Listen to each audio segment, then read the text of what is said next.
नहमदुहु व नसल्ली अला रसूलिहिल करीम अम्मा बाद फ़अऊज़ु बिल्लाहि मिनश शैतानिर रजीम बिस्मिल्लाहिर रहमानिर रहीम वमा यंतिक़ु अनिल हवा इन हुवा इल्ला वह्युन यूहा सदक़ल्लाहुल अलिय्युल अज़ीम। मुअज़्ज़ज़ नाज़रीन व सामीईन किराम, अस्सलामु अलैकुम व रहमतुल्लाहि व बरकातुहू। इस सिलसिले की तीसरी कड़ी में हम इंशाअल्लाह हदीस और सुन्नत के दरमियान में क्या फ़र्क है वो समझेंगे। हदीस की तारीफ़ मैंने आपको बताई जो रसूलुल्लाह सल्लल्लाहु अलैहि वसल्लम ने फरमाया, जो रसूलुल्लाह सल्लल्लाहु अलैहि वसल्लम ने किया और जो रसूलुल्लाह सल्लल्लाहु अलैहि वसल्लम के सामने किया गया और आप उसके ऊपर खामोशी इख्तियार किए, उसको हदीस बोलते हैं। ये जो हदीस है, हदीस ही सुन्नत भी है और सुन्नत ही हदीस है, लेकिन थोड़ा सा फ़र्क है। हदीस के अंदर कुछ ख़ास हदीसें हैं। मिसाल के तौर पर कुछ अहवाल ऐसे रसूलुल्लाह सल्लल्लाहु अलैहि वसल्लम के साथ पेश आए हैं जो आपके साथ ही ख़ास है, उसके ऊपर किसी के लिए भी अमल करने की गुंजाइश नहीं है या वो हालत किसी के साथ पेश नहीं आ सकती। मिसाल के तौर पर वही नाजिल करने की हालत, ये पूरी तफसील हदीस में बयान किए गई हैं, लेकिन किसी के साथ उस तरह से वही नाजिल नहीं हो सकती, या कोई ये नहीं कह सकता जिस तरह रसूलुल्लाह सल्लल्लाहु अलैहि वसल्लम पर वही नाजिल हुई उसी तरीके से मेरे ऊपर वही नाजिल हो रही है, और जिस तरह रसूलुल्लाह सल्लल्लाहु अलैहि वसल्लम की वही के ऊपर अमल करना ज़रूरी है उसी तरीके से मेरी वही के ऊपर भी अमल करना ज़रूरी है। रसूलुल्लाह सल्लल्लाहु अलैहि वसल्लम के बाद नबूवत का सिलसिला ख़त्म हो गया, आप एक आखिरी नबी हैं, इसलिए ये हदीस सिर्फ रसूलुल्लाह सल्लल्लाहु अलैहि वसल्लम के लिए ख़ास है। तुम मेरी तरह नहीं हो सकते और मेरी तरह तवक्कुल करके ज़िंदगी नहीं गुजार सकते। फ़अय्युकुम मिस्ली बोल के आप सल्लल्लाहु अलैहि वसल्लम ने फरमाया, तुम में से कौन मेरी तरह हो सकता है। इसका मतलब क्या है, ये आप सल्लल्लाहु अलैहि वसल्लम की खुसूसियत है। और आप सल्लल्लाहु अलैहि वसल्लम ने रोज़ा रखना या बीवियों से ज़्यादा शादी करना, या आप सल्लल्लाहु अलैहि वसल्लम रातों रात जो इबादत करते थे बगैर सोए हुए, ये सब आप सल्लल्लाहु अलैहि वसल्लम की खुसूसियात हैं। इसलिए हुज़ूर सल्लल्लाहु अलैहि वसल्लम ने फरमाया कि मैं शादी भी करता हूँ, मैं रोज़ा भी रखता हूँ, और मैं जब रोज़ा रखता हूँ तो लगातार नहीं रखता हूँ, एक दिन रखता हूँ एक दिन नहीं रखता हूँ, लेकिन तुम्हारे ऊपर मुसलसल रोज़ा रखना ज़रूरी नहीं। इसी तरीके से तहज्जुद की नमाज के बारे में हम लोग सुनते रहते हैं कि आप सल्लल्लाहु अलैहि वसल्लम के ऊपर ये नमाज फ़र्ज़ थी, लेकिन उम्मत पे फ़र्ज़ कर दिया जाए तो बहुत बड़ा मसला हो जाएगा। ये जिस हदीस में बयान की गई है ये हदीस हुजूर के लिए ख़ास है। तो कुछ हदीसें ऐसी हैं जो हुजूर सल्लल्लाहु अलैहि वसल्लम के लिए ख़ास हैं, और सुन्नत उसको बोलते हैं जो उम्मत के लिए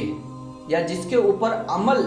चल पड़ा है, जिसके ऊपर अमल होता रहा है। आप सल्लल्लाहु अलैहि वसल्लम ने किया, सहाबा किराम रिज़वानुल्लाहि अन्हुम अजमईन ने किया, और आप सल्लल्लाहु अलैहि वसल्लम ने सबके लिए उसको आम फरमाया है। मिसाल के तौर पर नमाज़ पढ़ने का तरीक़ा है, रोज़ा रखने का तरीक़ा है, और बहुत सारी चीज़ें हर फील्ड के अंदर, ईमानियात के बारे में, अखलाकियात के बारे में, और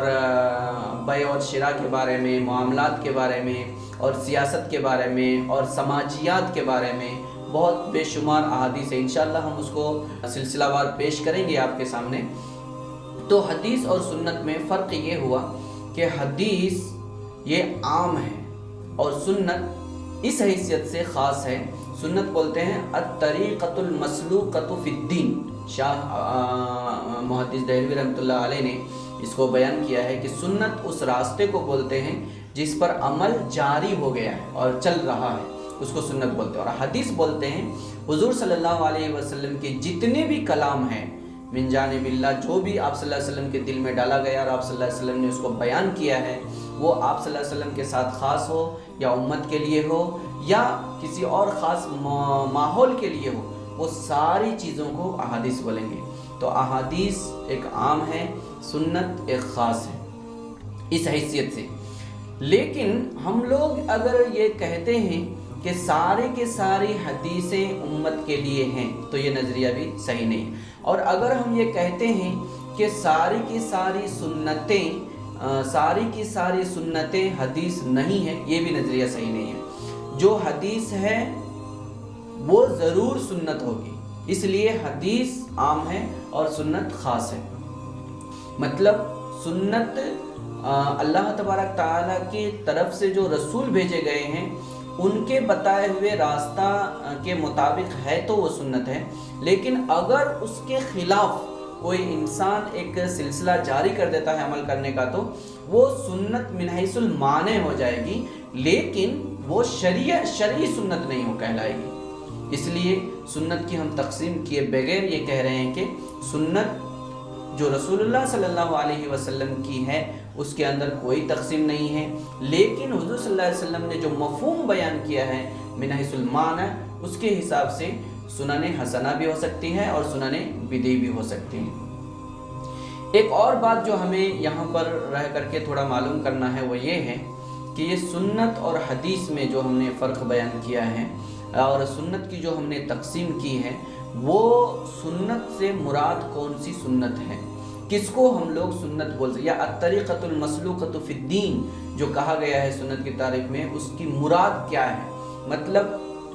کن کن کی باتوں کو اور کن کن کے اعمال کو اور کن کن کے طریقہ کار کو ہم سنت بولیں گے۔ اس کے بارے میں رسول اللہ صلی اللہ علیہ وسلم کا واضح فرمان ہے، اور خود اللہ تبارک تعالیٰ نے جن کے بارے میں شہادتیں دی ہیں وہ ہیں صحابہ کرام۔ حضور صلی اللہ علیہ وسلم نے فرمایا علیکم بسنتی و سنت الخلفاء الراشدین، تمہارے اوپر یہ ضروری ہے کہ تم میری سنت اور جو میرے خلفاء راشدین ہیں، 4 خلفاء ہیں، ان چاروں خلفاء راشدین یعنی ابو بکر رضی اللہ عنہ، عمر فاروق رضی اللہ عنہ، عثمان غنی رضی اللہ عنہ، حضرت علی کرم اللہ وجہہ، یہ چاروں خلفاء راشدین نے بھی جو طریقہ رائج کیا ہے اس کو بھی سنت کہنا ہے، اور وہ بھی رسول اللہ صلی اللہ علیہ وسلم کی سنت کی طرح ہی سنت ہے۔ جس طرح حضور صلی اللہ علیہ وسلم کی حدیثوں پر آپ کے اقوال، افعال اور تقریرات پر عمل کرنا ضروری ہے، اسی طریقے سے ایک مسلمان کے لیے صحابہ کرام کی سنت کے اوپر یعنی خلفائے راشدین کی سنت کے اوپر بھی عمل کرنا اتنا ہی ضروری ہے۔ اگر کوئی انسان یہ سمجھتا ہے کہ رسول اللہ صلی اللہ علیہ وسلم کی سنت ہمارے لیے کافی ہے اور ہم صحابہ کرام کی سنت کو نہیں مانیں گے، تو وہ انسان رسول اللہ صلی اللہ علیہ وسلم کے فرمان کا انکار کرنے کی وجہ سے اسلام کے دائرے سے باہر چلا جائے گا، کیونکہ حضور صلی اللہ علیہ وسلم نے اپنی سنت اور صحابہ کی سنت کو سنت کہا ہے۔ تو سنت کا دائرہ اس حساب سے کہ وہ رسول اللہ اور خلفائے راشدین کے اعمال کو بھی شامل ہے، اس لیے احادیث سے عام ہو جائیں گے۔ مطلب جن جن طریقہ کار کو رسول اللہ صلی اللہ علیہ وسلم کے ساتھ صحابہ کرام نے بھی فالو اپ کیا ہے اور صحابہ کرام نے اس کو جاری کیا ہے، وہ بھی سنت کہلائیں گی، لیکن وہ حدیث نہیں کہلائے گی۔ تو یہ فرق حدیث اور سنت کے بارے میں ایک بنیادی فرق تھا جو آپ کے سامنے رکھنا ضروری تھا۔ انشاءاللہ اگلے ایپیسوڈ سے ہم درس حدیث کا یہ سلسلہ شروع کریں گے۔ السلام علیکم ورحمۃ اللہ وبرکاتہ۔